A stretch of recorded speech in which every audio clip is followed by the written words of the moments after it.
What's going on, everybody? It's Ricky from Video Homicide, and I have some exciting news to talk about for a change. I mean, I'm very hyped for this new Mortal Kombat film, but before we kind of get into what I think about that trailer, I just want to talk about Mortal Kombat Rebirth, which is what I thought was going to be the next Mortal Kombat film, but it just ended up being a little short film, little fan flick.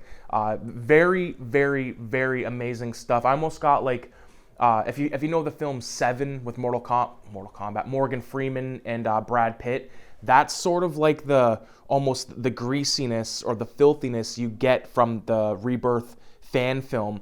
And what I mean by that is, like, you got Michael J. White being like this captain or lieutenant in this almost like RoboCop-esque crime environment where crime is running rampant and people are just going ape shit in the streets. Cops can't do anything, like the cops can't control the people, all that kind of fun stuff.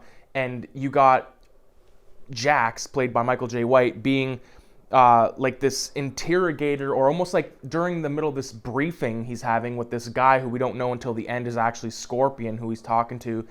And Jax like lays a bunch of files on the table, and one of them's for Baraka, one of them's for Reptile, and they talk about Johnny Cage and shit like that.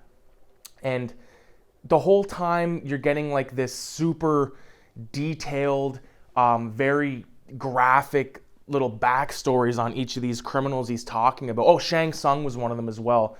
But the one that stood out to me the most, like the Baraka and the Reptile one, so graphic and just, like I said, very Seven-esque, like very dirty in the cinematography. Everything looks very polished in a filthy way, if that makes sense. But I just really had a good time with that short fan film, man. Especially, and like the Baraka thing, how he was like this demented doctor that like put these knives, these blades on his arms, and was doing, I think he was like a failed plastic surgeon or maybe a successful plastic surgeon, depending on how you look upon it. But man, so dope. And even like at the end when you find out that Jax is talking to Scorpion, and he's like, this chick just comes in and has like this pan flip on Sub-Zero, who Scorpion thinks he killed, but he really killed the brother. And it's almost like this non-mystical version of Mortal Kombat, which I think is awesome, because I love Mortal Kombat and the fact that like you got like the Outer World and Earth Realm and all this kind of shit. I really like that, but to ground it in reality and make these people like criminals, I just thought it was very effective. And I would love to see a feature-length version of a film like Mortal Kombat Rebirth. So flash forward a little bit. Now here we are in 2021, the age of Corona, if you want to call it that. A new trailer drops on us from Warner Brothers. Now, we haven't had an actual feature-length Mortal Kombat film since Annihilation, and before that, the original Mortal Kombat, which, when I was a kid, I just thought it was almost like because when I was a kid, like, if you're new to the channel, when I was a kid, I was watching some pretty fucked up stuff. So Mortal Kombat to me was just sort of like a kid's version of Enter the Dragon with Bruce Lee, Jim Kelly, and all that kind of shit. So now we're gonna flash forward, like I said, to 2021, and we have this new updated, polished version of Mortal Kombat, where you have this kid being exposed to all the tournament that's been talked about for centuries, and you kind of have some cool looking paintings on the wall within the trailer. I think the trailer is really cool. The thing that stood out to me the most was Scorpion just like owning motherfuckers in the middle of like this Japanese village.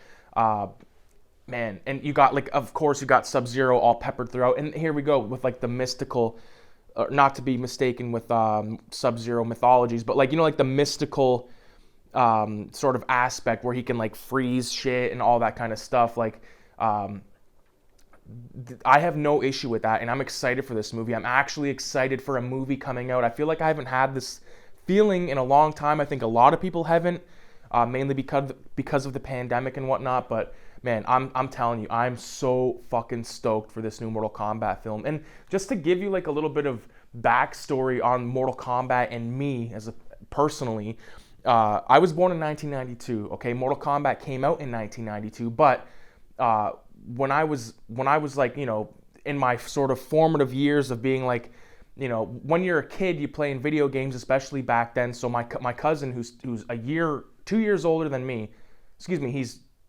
Yeah, no, he's 2 years older than me, and he had Super Nintendo, he had Sega, whereas I was just sort of like in the open, or like up in the air of like not knowing what I liked because I'm so young, right? So he would toss on Mortal Kombat or like even Street Fighter 2, and we'd play these games, and I would just get my ass kicked, and I hated that, but I loved looking at the game. I loved looking at the graphics.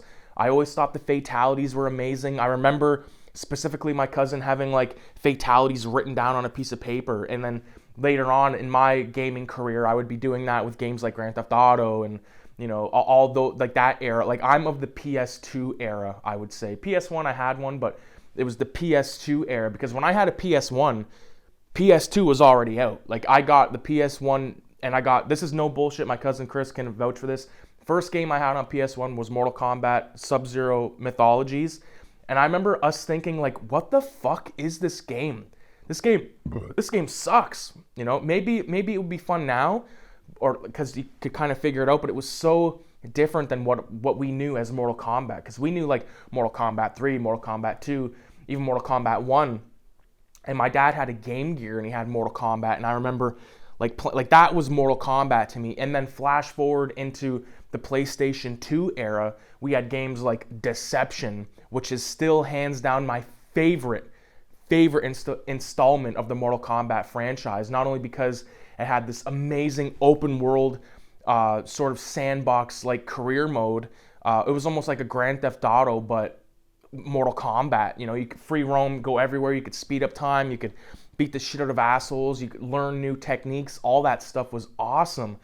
And then you had Armageddon, which I don't think was as good, but had a really big roster of characters, new characters that like I wasn't that into, you know, because I loved the sort of original whatever it is, like between 9 and 16 characters, like your Sub-Zeros, Scorpions, Liu Kang, Kano, Raiden, all that. Even there was a game called Mortal Kombat Shaolin Monks, I believe, and that was like a 2-player career game. And I remember playing that with my little brother, who's 6 years younger than me, and being like, okay, you're gonna be this guy, I'm gonna be this guy. And like it was always hard for us to sort of keep up with one another, because my skill level was always higher. Not tooting my own horn, but I was like older and I knew about video games. His gaming, like my brother is still a gamer, you know what I mean? Whereas I'm not. I haven't, like the last time I played a game, it was Need for Speed Most Wanted, and I was like, like this is all right. But I mean, I played Manhunt within the last, like I would say 2 years. Didn't finish it, but look forward to finish it eventually. But I kind of like fell out of that whole wanting to play video games, like sitting there and just like putting like hours and hours into a game. Like I said to myself, and I say all the time, that the next time that I play a video game from start to finish, other than like one of the older games I have on PS2, like the older Grand Theft Autos, you know, there's a really good graffiti video game called Mark Echoes Getting Up, which I don't own, but that game was just stellar, man. But like like I've said, the next video game that I will play will be a Grand Theft Auto 6 or Red Dead Redemption 3. But whenever a new Mortal Kombat game comes out, I gotta at least try it, man. And no shit, when Mortal Kombat, I think 9 came out, yeah, I think Mortal Kombat 9, my buddy Tom had bought it, because he's the biggest Mortal Kombat fan I've ever met in my life. Knows all the lore, knows the character names, all that kind of shit. And me, him, and my brother sat in my room, and the fucking guy, like this is back when I was smoking pot and all that shit. So we just sat in there, getting high as kites, and Tom beat Mortal Kombat within like a couple of hours, like on day one when it came out, kind of thing. You know what I mean? So like I think that Mortal Kombat is like the quintessential party game, or just like, you know, like you're getting together with your buddies. That is the game to play, because it's like same with Fight Night Round 4 for me. What was it, Round 4 that I liked? I believe Round 4 was the one that I really liked. That was the one with Tyson Muhammad Ali on the cover. But, you know, you throw on Mortal Kombat, you're going to have a good time regardless. So, like I said, I'm looking forward to this new Mortal Kombat flick.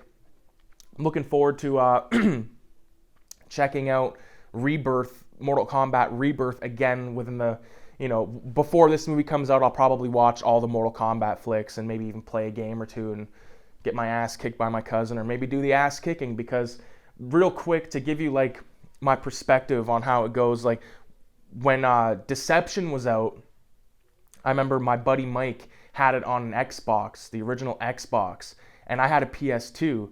So I feel like whenever you have like the opposite console, you're at a disadvantage because of the controls and stuff. So my buddy Mike would always be Kung Lao, or he'd always be Night Wolf, and that would just kick my ass, you know. But like I said, it was always a good time because, you know, the controller would get passed around to each other and we'd all just fucking laugh and rage and just have a great time. And I think that was sort of like, I feel like I'm of the era, like the last era of people that kind of got together in the same room to play games, as opposed to like how it is now with online and shit, which has its own ups and downs, I would say. But I just never really could get into it. I mean, I played the shit out of Call of Duty.